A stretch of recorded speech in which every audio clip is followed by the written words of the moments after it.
Hi friends. நான் ரீசெண்டாக learn பண்ண ஒரு பைபிள் வசனத்தை உங்களோட ஷேர் பண்ணுறேன்.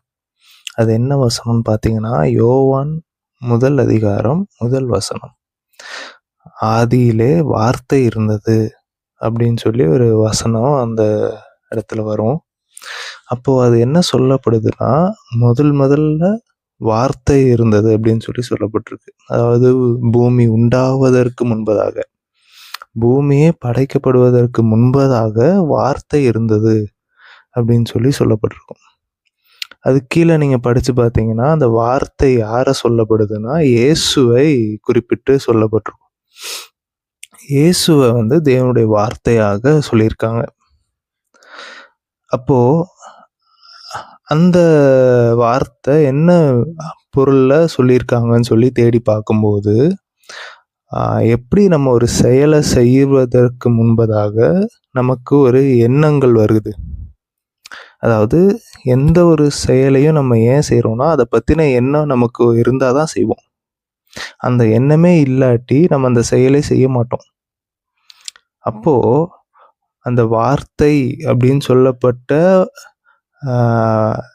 வார்த்தைக்கு பொருள் என்னன்னு பார்த்தீங்கன்னா, எண்ணம் அப்படின்னு கூட சொல்லலாம் அப்படின்னு சொல்லியிருக்காங்க.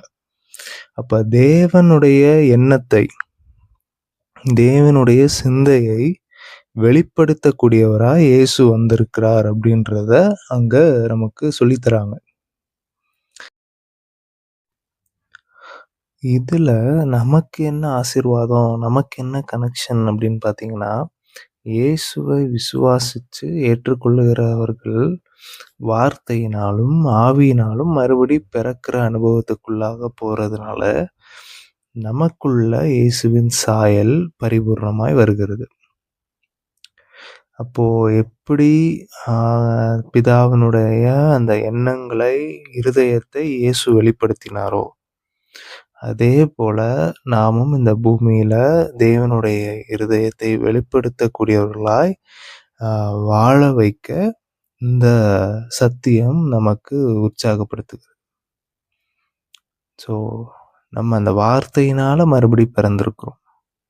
அந்த வார்த்தையின் சாயல் நமக்குள்ள வந்ததுனால தேவனுடைய விருப்பங்கள், தேவனுடைய எண்ணங்கள், தேவனுடைய பரிசுத்தம், நீதி போன்ற காரியங்கள் நமக்குள்ள செயல்பட ஆரம்பிக்குது. ஸோ இயேசுவை விசுவாசித்து ஏற்றுக்கொண்ட ஒவ்வொருத்தரும் வார்த்தையினால மறுபடி பிறந்திருக்கிறோம். நீங்கள் இயேசுவை, தேவனை வெளிப்படுத்தி வாழ உங்களை உற்சாகப்படுத்துகிறேன். God bless you.